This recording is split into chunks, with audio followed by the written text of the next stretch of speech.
About confidence, I first ground myself in the definition. Confidence is just the reliance or assurance that we believe in someone's abilities or qualities. But how do we know someone's abilities or qualities? How does anyone believe in mine? It's simply through actions. So the best way to drive and build confidence, whether we're looking to hone it or build a reputation for it or encourage people to have it in us, is to drive action. Interestingly, many people think you need a lot of confidence to take bold action. I think the opposite is true. It's action, just getting comfortable with it over time, doing more and better regularly. It's reps of action that drive confidence. And that action and that confidence is what allows us to learn and grow. I'm someone who wants to continue to learn and grow. No matter how old I get, how many successes or challenges, how long I've been in a role or company, I want to get better. And you're here, so I know you do too.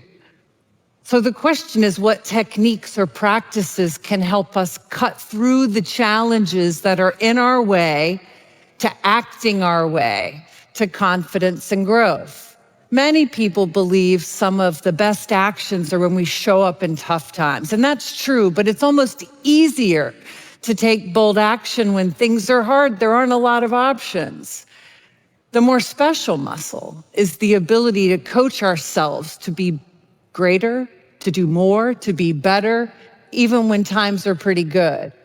And to recognize that complacency is a very real thing, and we are all blinded by our own progress. So one of the tools in my toolbox to drive action and confidence and growth is the ability to cut through that complacency. And I first learned this lesson from my mom.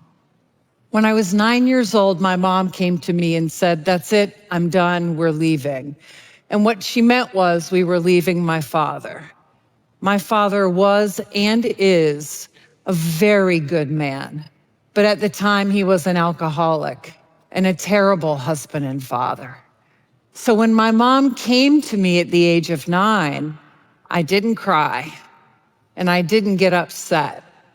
I remember thinking, what took you so long? Finally, it's about time. So often there are people around us just waiting on us to take the action, to do the thing, to do the right thing. And since then, I've been inspired to have practices that drive action over and over, little ones every day or bigger ones like what my mom did that day.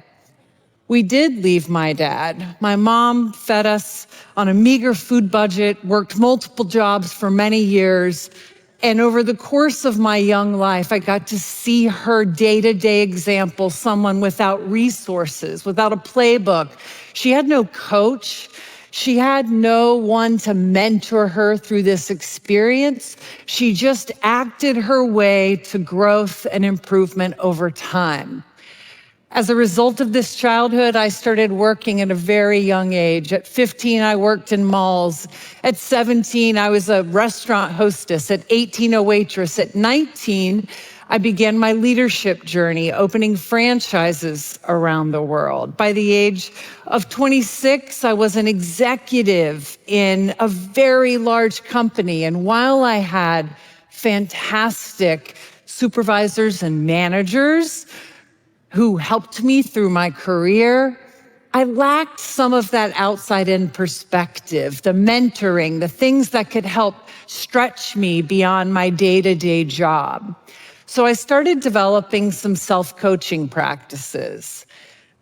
And one day I heard from a restaurant consultant that you should sometimes imagine someone else in your role to help motivate you to take action. So I started doing that, and it helped. So I started thinking about people I admired, someone specific.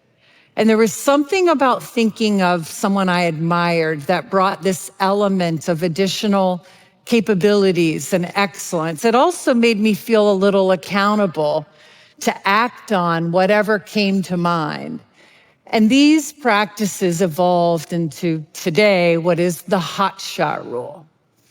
The hotshot rule is simply this. It is the act regularly of thinking about my role, everything I have, the challenges, the opportunities, envisioning someone I admire in my role, asking myself what's one thing that person I admire would do differently to make that situation better, acting on it within 24 hours, and then that's not the last step, telling those involved once things get put in motion. I say something like, hey, I could have or should have done this thing, but I didn't, and now we are. And so let's practice it. So I think first of my role as a mother. I think of how can I be a better mom. I think of my role as daughter. I think of how can I be a better daughter, and I envision someone I admire.